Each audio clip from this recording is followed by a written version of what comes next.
This is the alignment moment. This is why you're listening to this podcast. You've come into this space to be encouraged in what it is that you're bringing forth. Welcome to the Reimagine podcast with Sean and Kylie. My name is Sean. And my name is Kylie. Normally we say, I'm your host Sean and I'm your host Kylie. And then I was just thinking about it on the way here. Why do we say we're hosts? What are we hosting? We're hosting the Reimagine with Sean and Kylie podcast. My name's Sean. My name's Kylie. Welcome to the Reimagine podcast. Today, Kylie has picked a topic that's going to be very interesting for us to discuss. And today's topic is... What if my whole life has been wrong? What if my whole life has been wrong? This is a question, a trending question in spiritual circles at the moment, and not just spiritual circles, but people questioning everything about their lives. So you're having a particularly bad day or a bad week or a bad month or a bad year, and you start to think, have I got it all wrong? Have I made all of the wrong decisions that could possibly be made? If there was two choices, did I always choose the wrong one? And the culmination of all those choices have brought me to this place of living in this pit of wondering whether I've got it all wrong. And I was thinking about why, because there are lots of different reasons why people reach that point in their life. Sometimes it comes with a significant birthday where you look back and you analyse everything that brought you to this place. You think about the dreams that you had as a teenager or as someone in their 20s or 30s or wherever you happen to be on the scale of age. I'd imagine that when you find yourself in prison and you're actually guilty of whatever it is that you got sent to prison for, you'd be thinking, have I got everything wrong? Definitely, yeah. And sometimes we do that because we're in a prison of our own making or a prison of our mind, or there are all kinds of different prisons that even have invisible walls that we can find ourselves stuck in. Well, sometimes you're attending church for all of the right reasons and you're wondering whether you got it all wrong because it just feels so wrong to be there. And that happened to me last night, Kylie. We attended a church service that we were invited to attend by some people that we know, and we love supporting new church ideas and happenings in our region. Definitely. And anywhere. We just love being a part of it. So we merrily strolled along on our motorcycle and merrily arrived, prepared to actually be involved and champion the people that were hosting it, the people that were running the service, the people that had bought the building and done it up and brought the preacher in from out of town to spread the good news. And it was dismal. It was terrible. It was absolutely shocking. It was one of the most horrific church experiences I've ever been a part of. Hang on a second. Is there been a worse one than that for you? There's been a few bad ones, but that one was bad. Well, I would say that it's my number one. It was the worst church service that I've ever been in, to the point where I think in about 3 minutes, even during the worship, when the guy that was from out of town that had been brought in to spread the filth that he was spreading stood up and started yelling without a microphone louder than the music, telling us that we all had to be prepared for war and that we were joining an army. And straight away I turned to you and I said, I don't think I'm going to last. I don't think I'm going to be able to stay here with this. And I stuck it out for a fair while, until the point that you actually left before me. I know. And I'm normally pretty good. I can take all, because I appreciate that people are at different stages of their walk, and I appreciate that people believe that the Lord is speaking to them in different ways. And, I'm pretty open with where people are at and everything, just wanting to encourage people in their journey wherever they're at. But this was actually abusive. Kylie, I was at a church service last night, the same church service that you were at, and I actually witnessed a preacher abuse 2 young men right in front of me, and I sat there and watched. I know, it was terrible. And what I mean by that is he did this moment during the service where, if you're a Christian person who's attended a church at any time, you probably would have seen where they invite people up, and he said something along the lines of, okay, is there anybody here with a bad heart? Or at some stage in the service he said, is there anybody here that has trouble walking? And I mean, there's people there with walkers. There's people in the 80s and 90s who can't walk. It's pretty obvious that that's what's going on, but that's what he said. And so, of course, you get all of these people who struggle to get up and struggle to get to the front, and they stand up, and he makes them stand up, and he starts yelling at them, and he starts telling them that they are healed because of whatever reasons that he's telling them, which he's told many people before. It's a same old. I can hear it in the voice of the person saying it. It's not even fresh revelation. It's not even brand new for the service. It's something that he just says and says and says and says, and it's boring and it's old and it's done. But as he was doing that, he also told young people to come up and be the catchers, the people who stand in the second part behind the people that are receiving their so-called healing, to catch the people as he pushes them over. And this guy was weird. He was really weird. And it's not like we haven't been around weird things in our life. It's not like we haven't worked in hotels most of our life. Yeah. It's not like we've not been around drug addicts, people with mental health issues. It's not like we haven't actually lived a pretty inclusive life of all that you can possibly experience. Definitely. But this guy preaching this at this service was weird. There was something really, really wrong with him. And the catchers, the two young men that were there to catch people who this man blew on, he was blowing really loudly in his microphone and yelling all sorts of weird things and pushing people on their forehead so that the people that were behind catching had something to do. As it was all finished and the two young guys were going to go back to their chairs, he said, you two young fellas, come here. I want to tell you something. And they sort of just tried to ignore it and go back to their chair, and he demanded that they come up to him so that he could actually prophesy over them. And he prophesied all of this stuff about how they were going to be missionaries and they were going to work in different parts of the world for the Lord, because the Lord is calling them just like the Lord called him, and he knows that because that's what happened to him. And he also said to both of the young guys, keep your life clean. Keep your life clean, he said. Do you know what I mean? Do you know what I mean by that? I want you to keep your life clean, because if you don't keep your life clean, then demons will attach themselves to you. And he said, I know that this is true because it's happened to me. I've let people have come up and touched me in church services, and I've felt demons get attached to me. And that's what's going to happen to you if you don't keep your life clean. And I sat there and I was outraged. I was surprised. I was humoured. I was offended. I was angry. I was sad. I was all of these different emotions over the space of a couple of minutes. And I sat there and watched. Now, am I a part of the problem? If this actually is something that offends me and outrages me so much so that I don't believe this man should be saying things like that, because that's not my theological position in it all. That's not my understanding. That's not the God of love that I know. There was no love in this man, Kylie. He never said the word love. He never preached love. He never showed love. It was all yelling and screaming and war and stamping his feet. He was banging his feet up and down and making loud, weird noises and blowing in his microphone.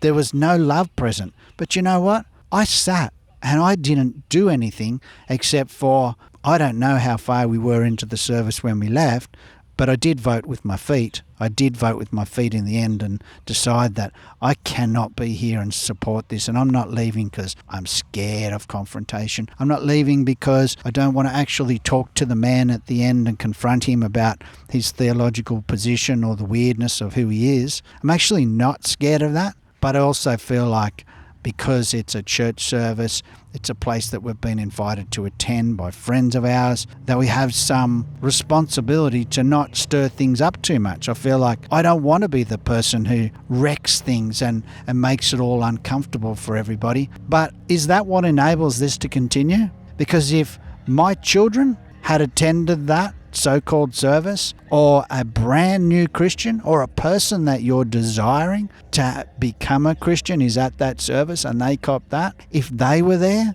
I would be desperately sad that that's your experience of what Christianity is about. That's not my understanding of the God that I know. Yeah, and I think what you're saying about the love, that was the defining factor for me. Because, I mean, we've been in a lot of services and a lot of different gatherings and conferences where people make weird noises and, all kinds of crazy stuff is going on. But when that is pouring out of that place that the well deep within us that is His love, and that love is bubbling up and flowing out of the people that are the conduits between heaven and earth. There being this beautiful place of goodness that is saturating the atmosphere, that then it's okay. But am I getting it wrong, Kylie? You're not getting it wrong. Topic of the day. Am I getting it wrong? Have I made so many bad decisions that I've got to a point in my life where I'm such a nice, kind,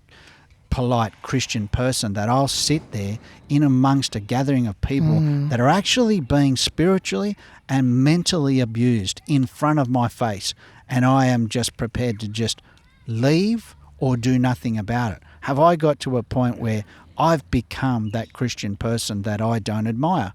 I was challenged by that myself, because I did actually leave before you did, because I just couldn't sit in it. And that man, when he was talking to those young men about having demons on them and keeping their life pure and clean, and I felt like the only person in that room who had demons on them was that guy who was doing the preaching. And it was so bad. Like, he was just vomiting over the people's shame, condemnation, guilt, war, and death. Wasn't it interesting too? There was actually a man in the service that was drunk, like not spirit drunk, but actually drunk, like alcohol drunk, like wasted drunk. He could hardly even walk properly.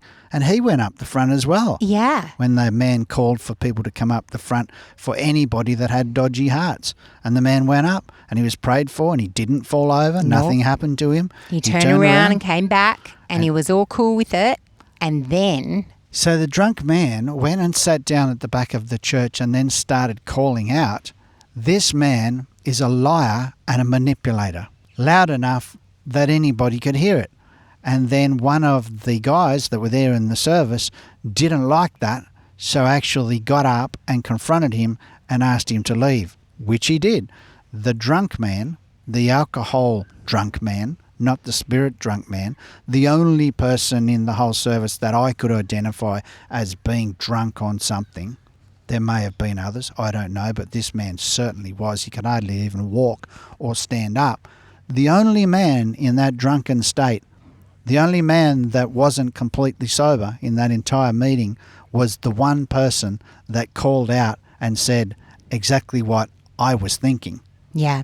And I thought to myself in that moment, that guy's the only person in this room that can see what's going on. Is he the only person that can see, Kylie? Or is he the only person with the balls to actually say something call about out the bull and say this is not right? I think that's what it was. Because Christians have become so conditioned to being nice and kind and polite, because that's on the scale of religion that brings you into the place where God can accept to love you, that we don't say anything, we don't do anything about it. And I think I didn't want to cause trouble. I left because I thought, if this guy calls me up the front, I will not be able to not say something about how atrocious it is what he is releasing. I would not have been accepting anything that he spoke over me. And I just felt like I need to leave, because the spirit within me, the Holy Spirit within me, because I am the dwelling place of the Trinity, was grieved in just such a desperately sad way to see that a church would actually bring in somebody like this and allow him. We were there on the second night, allow this to keep on going.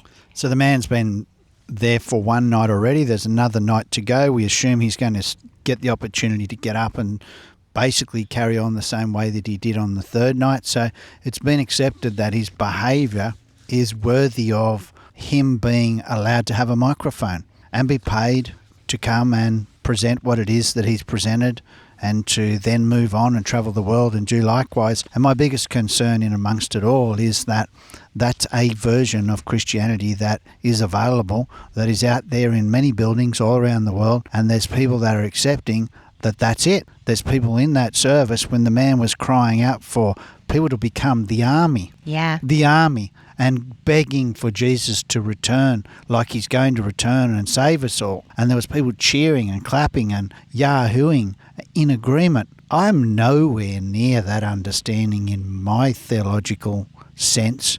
I can't understand how it is that that's the version of God that you've chosen to believe in. I do actually believe that there's many versions of him to choose to believe in, because there's the happy God, there's the judgmental God, there's the angry God. There is so many different versions of what everybody proclaims to be the gospel all around the world, proclaiming different gods within the gospel, the one and only true gospel that everybody's sharing. Have you noticed that? Everybody's sharing the true gospel. Whenever they challenge people on social media about their version of the gospel, they cry, no, you're not sharing the true gospel. Yeah. So everybody's got the true gospel, and it looks like many different things, and it presents God in many different ways. I don't know the God that man was presenting last night. I've not met that God. I genuinely have not met that God. I've met sort of many variations and many different parts of God's personality through different people, through my own experience at different times, depending on what my understanding of my life circumstances is. But I've not met that version that man was presenting. And that man's travelling around the world presenting that version to people who are in agreement with that version. And what I am concerned about, when you come into agreement that that version of God is the only version, your life looks like something. Yeah. It looks like something. It looks like we're in a battle. We're in a battle. We're angry. We're crying out for the end to come to relieve us from this misery that we're living in. And that's not even the life that I feel like I'm living in. We've just been at the beach. We just went for a ride on the motorbike for an hour. Well, maybe 40 minutes to get to a beautiful beach. Sat there, got some sun, went for a swim in the crystal clear, blue, clear, aqua, changing coloured water, beautifully crisp and clean. And I don't know the God that we're warring for in that picture of riding my motorbike to the beach to enjoy that. I don't understand how your reality is so far removed from mine when we actually live next door to each other.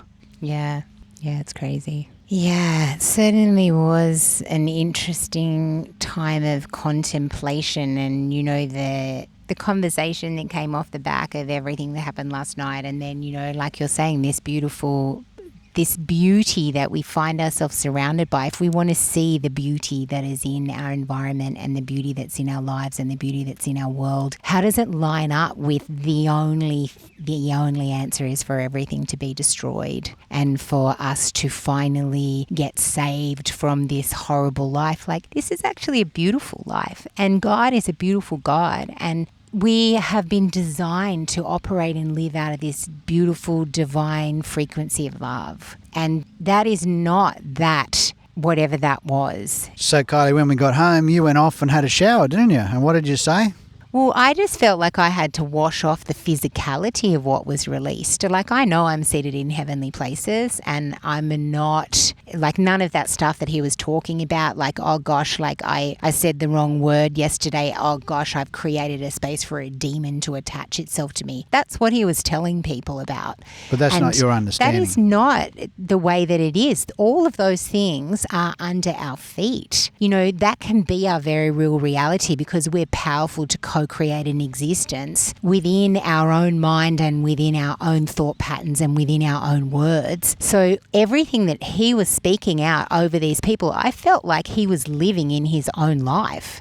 So you came home, you had a shower, and you said you even washed your hair. You just felt like and you don't normally wash your hair at night time because it takes a long time to dry. You've got long, thick hair. You even went to that extent where you just felt like you needed to just make sure that nothing that was presented in that church was on us anymore. That's right. I just felt like I needed to we'd been sitting in icky atmosphere, and it's so sad because I really felt like those people had a genuine desire. They were excited to be able to launch their new church, and even the girl that did the worship, she was beautiful, like a beautiful worship, and there was young children there there were kids enjoying there the outside and everything like that. I really was excited for them to be opening their vision, but to just have it launched in such a way that was completely framed up in death. death and more death. Like, death is our enemy. Death is what we're fighting for. We're in this battle, which is all about death. And when we finally die, everything will be better. Oh my goodness. And this is, so I feel like a lot of people's, and getting back to what we're talking about today with what if my whole life has been wrong, some of those people that were in that service, I feel like they were at that point in their life where they're questioning things. They're trying to find answers. What if my whole life has been wrong? What if there's supposed to be more meaning about my life? Kylie, if you're attending church on a Thursday night and a Friday night, you're definitely looking for an answer. You're looking for a solution to problems that exist in your life, in your neighbourhood and in the world. You're not just attending there just because it's something to do on a Thursday or Friday night. You can stay at home and watch Law and Order, Kylie. Exactly. And I think instead, when somebody reaches that moment, instead of questioning all the things that we got wrong, perhaps it's just because our life has become too small for the spirit within us that's trying to expand our thought process into a whole nother space, that we're actually beginning this journey of awakening. Our true self is remembering what it is that we're here for. We're starting to question things in a way that is opening us up. And that is why we're starting to question everything. Like, did I get everything wrong? Because really, it is a myth. And this myth of the wrong life is this place where we probably need to just have this revelation. We can't live a wrong life. Well, Kylie, if you've got to the point in your life where you've decided that you're not sure whether you've made a lot of mistakes that have brought you to this point of misery where you don't know what to do with yourself, and you've arrived at that church service that we were at last night, believing that God's going to actually give you a message for your life that's going to relieve you of all the dramas of your life, you've actually had it compounded. There is no way in the world that you've walked away from that feeling freedom. No. You've not walked away enlightened. You've only walked away more burdened, and you've walked away believing that perhaps an answer to your problems is now that you have to be in a war. You're in an army now. You've joined an army of people who are fighting against something, so that now that we've got something to do, we've got other people to be in an army with, we're going to fight against some invisible enemy so that we've got something to do at least. And it's how it works. And then you join this team of people that are fighting something that doesn't exist, and you feel like you're doing something for the Lord when He's already done it all. Exactly. And so many of these wars end in death. And Jesus' death ended death. Like, it actually ended our contract with death. And we get to, as the fruit of that, come into the revelation of life and life in abundance. And this is this journey that we're on, where the entire universe is actually working with us to bring us into the revelation of the beginning, that place where we remember who we've always been, and that everything we've done, every detour, every relationship, every job, every belief system that we have adhered to, every supposed mistake, every version of ourselves is part of the choreography of our unveiling. It's part of our transfiguration. It's part of this journey of the revealing of ourselves to ourselves, where we weren't failing, we were forming, and we weren't late. We have just been incubating in this place of the divine spaciousness that we spoke about a couple of weeks ago, that we're not stuck. We're actually becoming. And we're not waiting for somebody to come back and rescue us from the misery. No.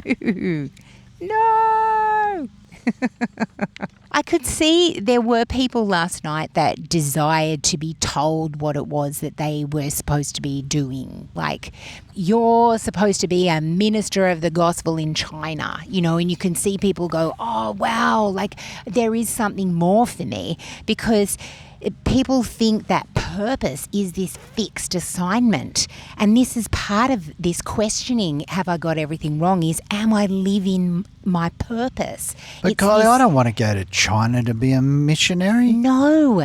But people get told that by so-called men of God, and they put so much trust in that that then any time in their life in the future that they're not in China, being a minister of the gospel, the only true gospel, they feel like they haven't made it yet. And so they pursue someone else's word that's been spoken over them to find some success in a place that they probably don't even want to be. I don't want to go to China and be in the back streets picking up whatever it is that you're picking up there, doing whatever work it is that you're supposed to be doing for the Lord there. If that's for you to do, I think that the Lord's going to whisper that to you himself. You don't need to be at a church service in a place looking for an answer where a man who's obviously tormented by his own theology and his own thinking is actually spewing upon you made up dreams for your life that you then invest in, that when they don't happen you feel like you haven't made it. Exactly. I know. And this comes back to that question of purpose again. So in light of everything that we saw this guy releasing last night, if we say that purpose is not something that we do, because he was doing a lot of stuff last night, but it's actually who you are that everyone gets to encounter. It's wherever you release your sound. Your purpose is how you make people feel. Your purpose is the life that pours forth from you. It's the light of transfiguration that you awaken into. Purpose is the sound that we emit. It's the frequency we carry. It's the presence that we bring. It's the light that we stabilize. It's not a task. It's a state of being. So the real question is never did I miss my purpose? Have I got it wrong? But it's what version of me is being born right now? What version of me is shining? Did you feel like that dude was shining last night? So what happened to me is that the church that we attended last night was, say, 15 minutes from where we live, a nice quick ride, at 100 kilometres an hour out of town. And so as soon as we got out of there, I rode back to our town and I didn't want to go home. I just felt like it's Friday night. We've been in this town now for 4 years and we've never been out. We've never been to a hotel, a pub at night time. Ever in the entire 4 years we've been here. And there's plenty of hotels, and I did not want to take home the atmosphere that I felt like I was carrying with me from that Friday night church service directly to my house. I knew that I had to try and rid myself of the conversation about it, rid myself of the energy that I felt like I had absorbed. And so I started riding around town, going to different pubs, thinking to myself, well, if we just have a soft drink at one of these pubs and go to one of these places that we've never been, that's going to be better than having been in church on Friday night. How ridiculous is that? That church on a Friday night that's supposed to be a place of revelation, enlightenment, joy, love, peace, all of those fruits that God releases into your life, that I would leave a church service and go looking for a better atmosphere in a place that I know what is provided in that place, expecting that it's going to be better than being at church.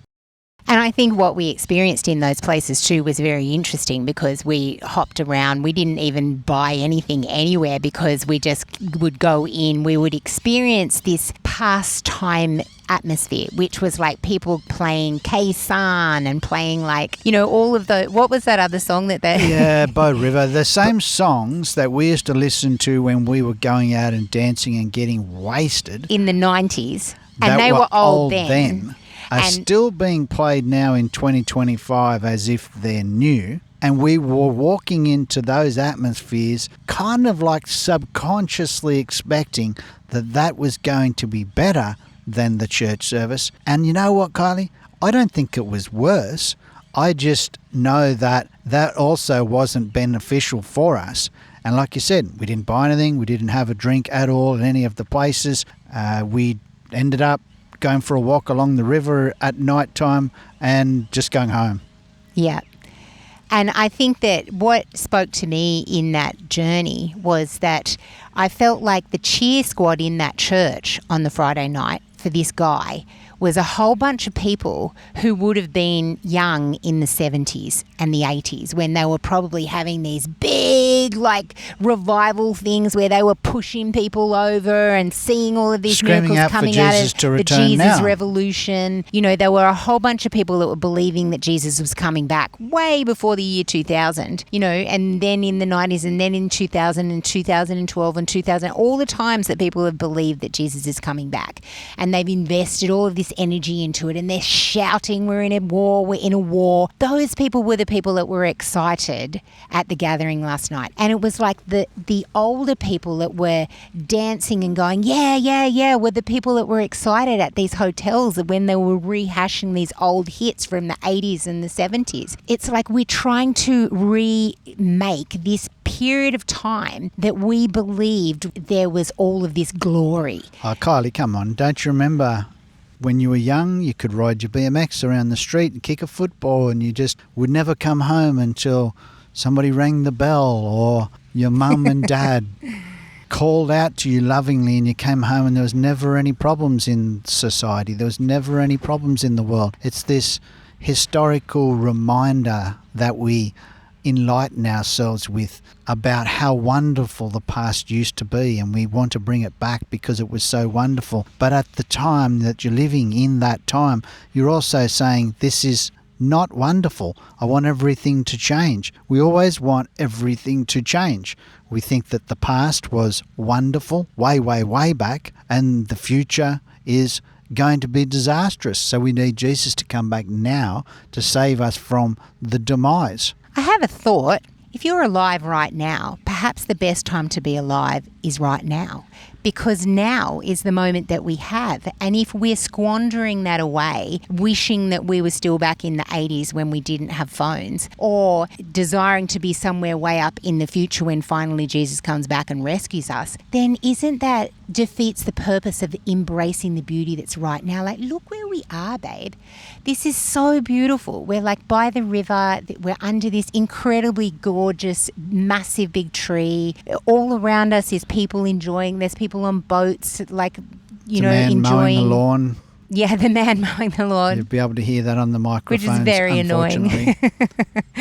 But it's not all doom and gloom. I get what you're saying. And you know what I want to do is actually ask you, do you believe in the rapture, the tribulation, the end times? When's Jesus returning? Is he not returning? Is he coming back on a cloud? Is he going to take just the Christians and leave behind the other ones, or vice versa? What is it that you actually believe? Because you probably realise as well that we don't always necessarily say what it is that we believe entirely either, because we believe that it's a conversation. It's a conversation to be had, but we're interested in, what do you think? What do you think? Are you offended that Sean and Kylie are attacking the rapture theory, the end times, the eschatological view that we have? If you can pick up on what it is or what it might be. We're really interested to know what it is that you believe and why it is that you believe what it is that you believe. Do you believe that Jesus is returning and there's going to be a period of tribulation, or that we're in that right now and then he's going to return?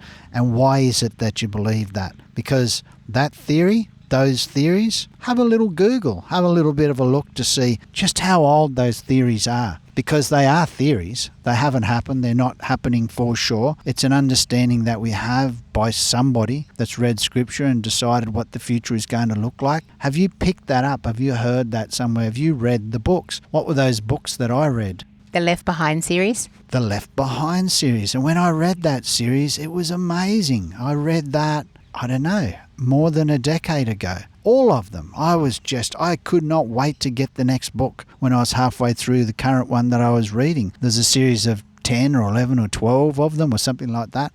And I read them all and I loved them. Is that where your understanding of what the end looks like comes from? And if it is, have you actually stopped to consider whether or not that's true? Why did that person write that book that way? Was it actually just a fictional account?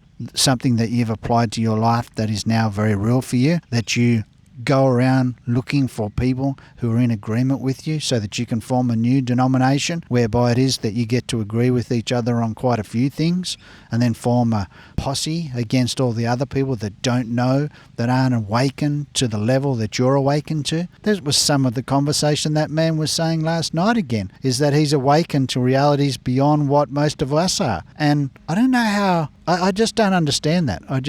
I'm really confronted by that. I believe that I am awakened to new possibilities in my own life that I didn't believe 10 years ago, but it's not actually that important to me to be comparing what it is that I believe against what it is that you believe, because as soon as we get into a discussion about it, it turns into something more heated than a discussion, and we don't get anywhere. So quite often on our podcast, we're not necessarily saying specifically what it is that we believe about something, because we want you to actually find your own place, you to actually experience your own relationship with the one who created it all, and ask him questions. Ask him to show you what it is that is going on in the world right now. Ask him, Lord, whilst I'm down here in this park in the middle of my town that I've deliberately and intentionally set out away from my house to ponder with you, please, Lord, tell me, am I in the right place? Is there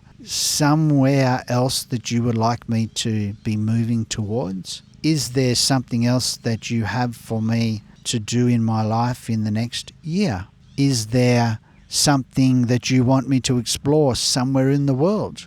Am I going to find a husband? Am I going to find a wife? Sit in the park in the middle of your town. Sit down by the river by yourself. Sit out in the desert. Sit under a tree. Sit somewhere with the one that created it all and ask him, Lord, please explain to me what it is that is going on in the world today in a way that I will understand, that's tailored specifically for me. Stop listening to the latest preachers. Stop listening to the guys that yell at you. Just stop listening to those guys that yell at you. I don't care who they are.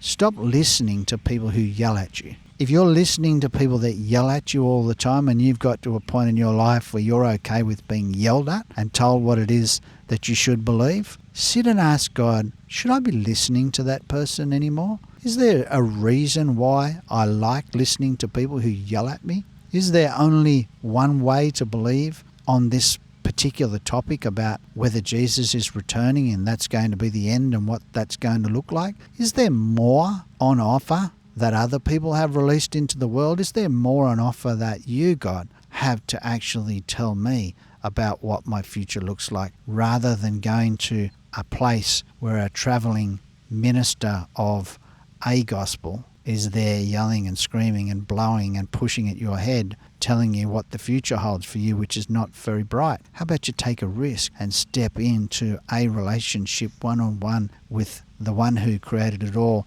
for yourself, just because it's worth a try? Yeah, I love it. And while we're asking questions, have I released my sound? You know, the sound of the true self, your sound. Your sound is your essence, your authenticity, your resonance, your creative signature. And if you're asking the question, it's because your sound is rising. You know, if you're asking that question, what is my purpose? Have I got everything wrong? It's because your sound is rising. Your frequency is no longer containable. Your truth is starting to vibrate louder than your fear. You're beginning. You've got this revelation that there's something within you that needs to be released, something within you that matters, that as this sound emerges, and like you were talking about, sitting down by the river in that place of silence, sitting down wherever it happens to be where you can hear the voice of the Lord speaking to you deep within your being, that after a long silence, you can begin to hear your sound emerge. You can begin to connect with that piece of yourself that perhaps you didn't even realize existed, or you had forgotten. Maybe the last time you encountered that piece of yourself that was full of vibrancy and life and hope and vision was as a little child, you know, because you were shut down. Pieces of yourself have been shut down by people who perhaps were disillusioned with their own futures, and they spoke over your life words of discouragement, or, oh, you know, that's never going to happen. You got to live in the real world, or whatever it happened to be. They didn't actually empower your vision. That words of smallness was spoken into your life. So I speak into your life today freedom. I speak into your life today freedom to understand what control is. I speak into your life the freedom to understand what manipulation looks like, smells like, sounds like. I speak into your life today freedom for you to understand what freedom is for you. I speak into your life today freedom to understand that you do not have to be the victim of manipulation. I speak into your life today the freedom to understand that a reason why Jesus died and rose again was to release you into a life of freedom. I speak into your life today the realization, the smell, the feel, the imagination, the wonder and the awe of what it would be like to live a life of freedom. If you're experiencing something other than freedom in the environments that you are actually voluntarily attending, I speak into your life today the freedom to choose, the freedom to know that you have the ability to choose, the freedom to know that you have the ability to choose, and it doesn't matter what anybody says to you about whether or not you should be attending a place where it is that you feel like you're being manipulated and controlled and abused and used. I've been there. I've been in those places. I've been in those places not only last night, but I've been in those places for years on end. I've served, I've given. I've done and I've done and I've done, and I've done it out of a place sometimes at the beginning where you're doing it for perhaps what you think is the right reason. And then I've found myself doing it 6 months later in a bad mood where it is that I'm questioning why it is that I'm doing it. And then I convince myself I'm still doing it for the right reason because I'm doing it to serve the Lord. But I'm finding myself getting used and abused. I'm finding myself actually giving a lot of money and time to an effort that I'm feeling like I'm being led away from. But when you sometimes have those conversations with trusted people in church positions about why it is that you feel the way that you feel, sometimes they'll tell you things like, you're just going through a time of refinement. God's doing something in you to bring you to a place of realizing that you're in the right place, that we're in this together. We've formed a posse, we've formed a community, we've formed a tribe, we've formed something that's moving forward and making a difference on the earth, and you just need to actually let go of your selfish desires so that you can be a part of the team. If you've found yourself in places where people are saying things like that to you, go for a walk. Go for a walk, hop on a motorbike, go to the beach, go to the park, sit in a recliner, put some nice music on, and have a little talk to the one that created everything. And ask him, Lord, am I being controlled, manipulated, steered in the wrong direction, being made to feel bad so that I become a part of somebody else's vision for them? Am I supposed to be here? Am I supposed to stay here? Am I supposed to serve and give in this place because I'm feeling like this is no longer where you want me to be? Ask him. I speak into your life the freedom to know that you have the ability to hear God's voice. I speak into your life today the freedom to know that when you hear his voice, that you have the ability to act upon what it is that he's telling you to do. That you have the ability, the courage, the fortitude to actually confront people that are actually controlling your life and tell them no more. I'm choosing freedom. Freedom is not here. Freedom is actually where God's leading me. Even if you don't know what that looks like, even if you don't know what the future holds, you can still step into freedom, believing that he has something for you because he's whispering that he does. You do not need the whole picture. He doesn't always give you the picture. If somebody's telling you that it's not wise, it's too risky to step out into what it is that you feel like you're being led into, that you should wait until you know exactly what it looks like and how much money you're going to make, where it is that you're going to live, ask God. Talk to him about it. Because what I've found is that he gives you the ability to make outrageous decisions in this walk of freedom.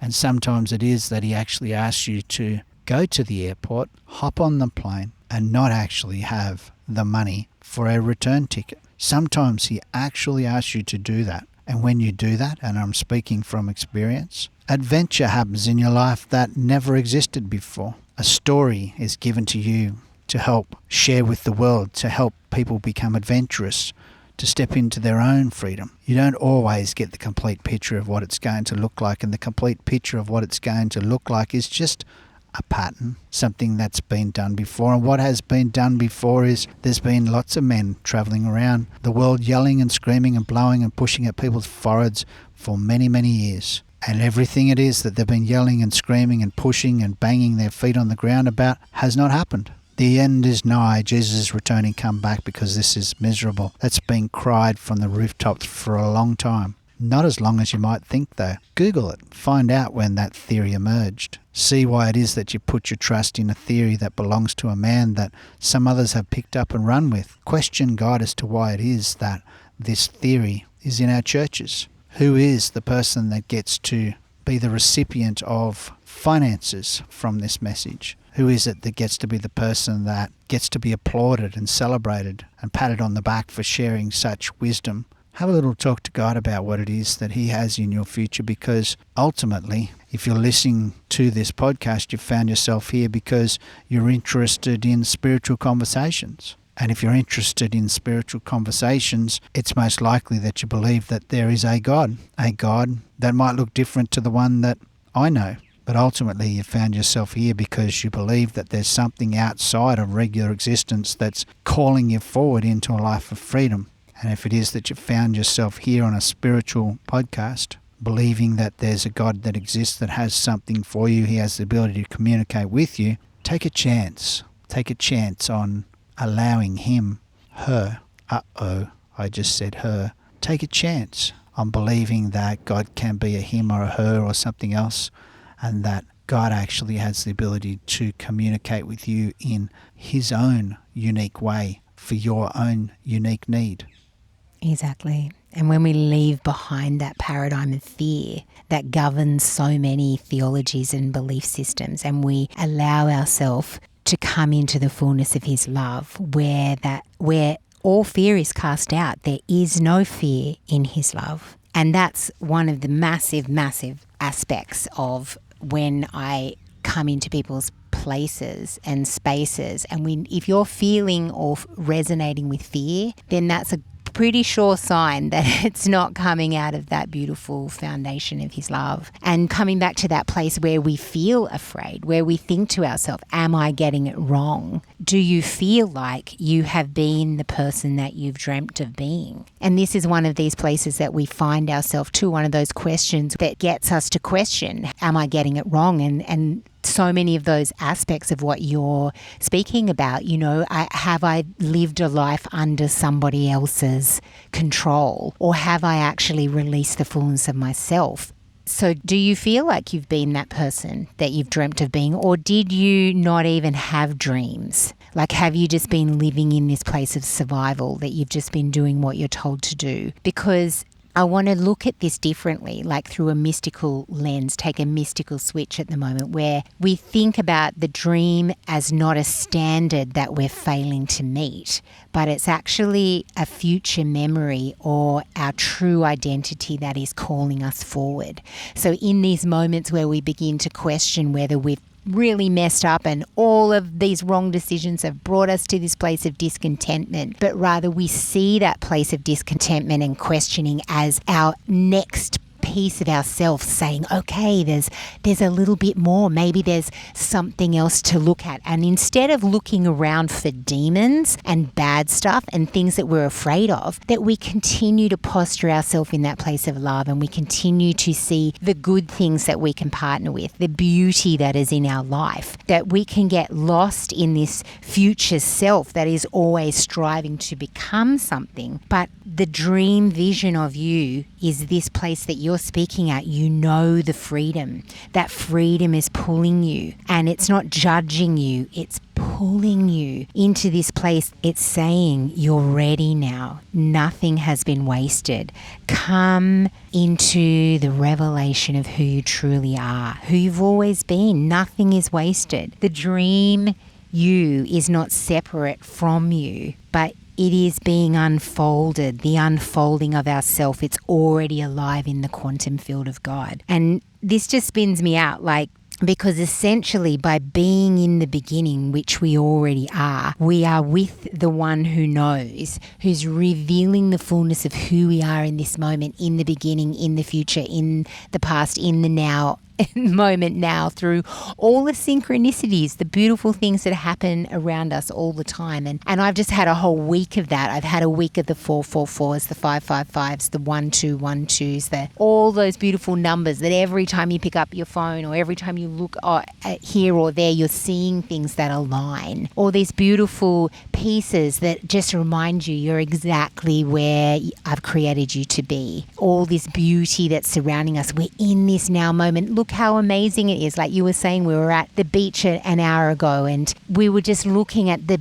beautiful water and the gorgeous sand and how beautiful everything is. Like we have around us these most magnificent environments. So you're speaking of hearing from God through numbers, through repetitive numbers that you keep on seeing. It's like this remembering, here I am, I have something for you, you're on the right track. It's all those sorts of reoccurrences that help you to understand that you're not on your own. You're not doing life on your own separate from God, but He's there with little whispers. And yesterday when I was riding my bike, I felt the words and saw the words, put your money where your mouth is. And I got a little chill, a little shiver in my body. Put your money where your mouth is.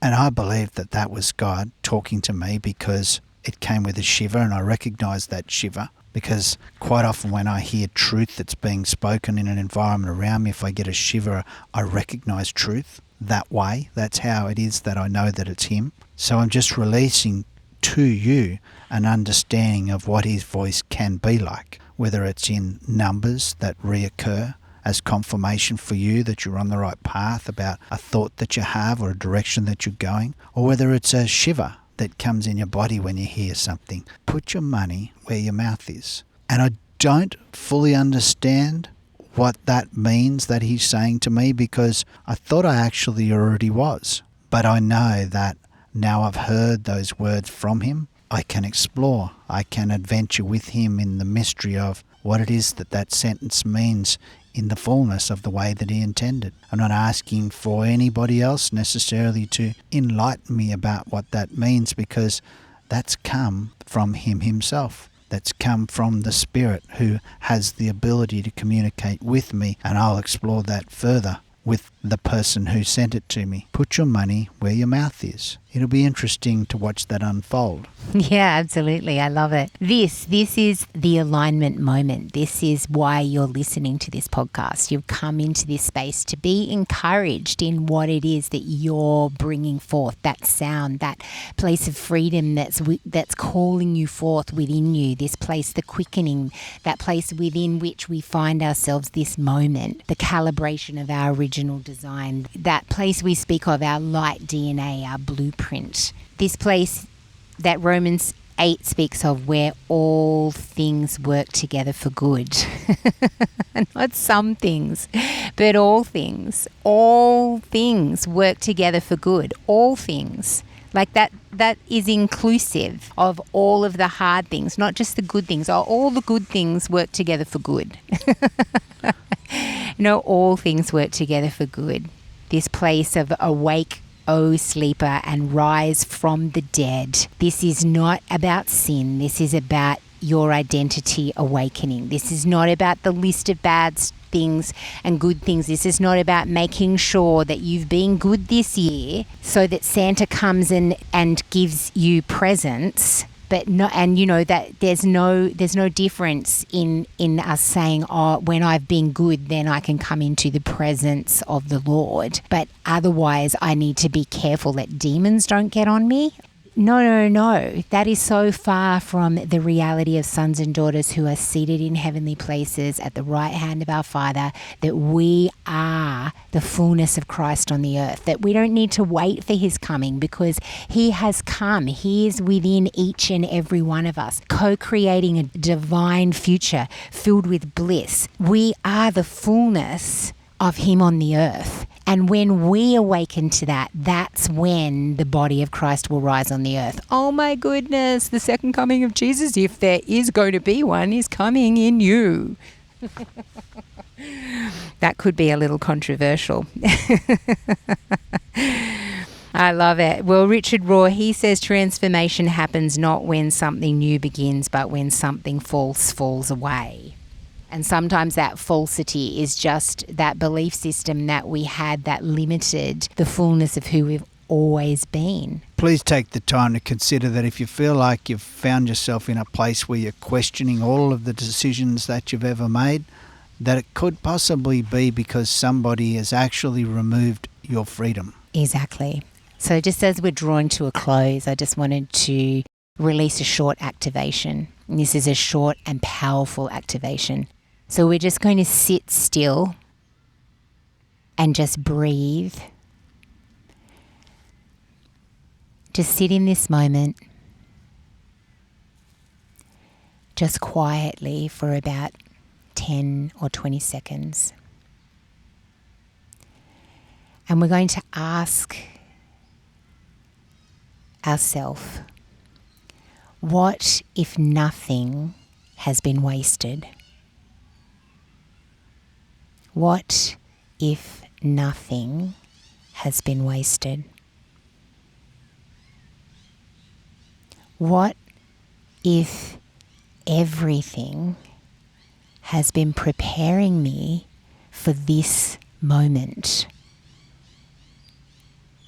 And what if I am exactly on time?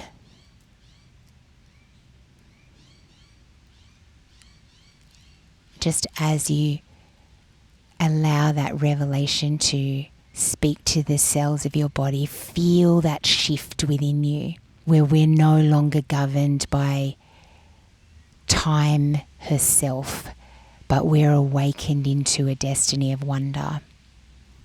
That's your light DNA recalibrating. Your life hasn't been wrong. It's been rumbling. It's been rising. It's been preparing you to step into the sound and the purpose and the truth of who you already are. You're not late. You're not behind. You're not broken. You're the perfect version of you right now. And you are remembering. You are becoming. I love it. I know you don't like that, becoming, because we already are. But it is this beautiful word that frames up often that journey, because there is no wrong life. There is no wrong life. Thank you so much for joining us today on the Reimagine podcast with Sean and Kylie. The Reimagine podcast with Sean and Kylie is produced by Wildfire Tribe.life. Wildfiretribe.life is our website where you can find out what it is that we get up to when we're not producing our podcast. You can find photos. You can join Patreon. You can click the link to Patreon and join Patreon to get more information about where it is that we're going, where it is that we've been. You can be up to date with the podcast. They're released on Patreon first before they actually hit Spotify and everything else. Thank you for joining us today on the Reimagine podcast with Sean and Kylie. Yes, and we also have live Zooms that you can be a part of in our Patreon community as well, which is a great place to ask questions, to be activated, and just to discuss some of those aspects of what it is that we're stepping into, who we're becoming, and how do we do this. So we have some of those real life conversations in our Patreon community. It's just a really great place to realize and just to walk with a body of people that are believing and co-creating something that is beautiful, something more than we ever imagined was possible. Wildfiretribe.life is also where it is that you can find outrageously cool streetwear. If it is that you've seen photos of us getting around the world in our outrageously cool outfits, you'll be able to find some of that clothing on there, won't you, Kylie? The Bliss Bull collection. Yeah, it's true. And you also can download the free gathering guide, which is a free resource that we have put a lot of heart and a lot of soul into, encouraging you that you can gather with people to have expanded conversations in your part of the world. And that is just a beautiful resource that we have lovingly put together and released as part of what we believe the Father is expanding across the world. A beautiful PDF that you can download and print out and use it as a resource just to encourage yourself. And we've got some really beautiful feedback from that.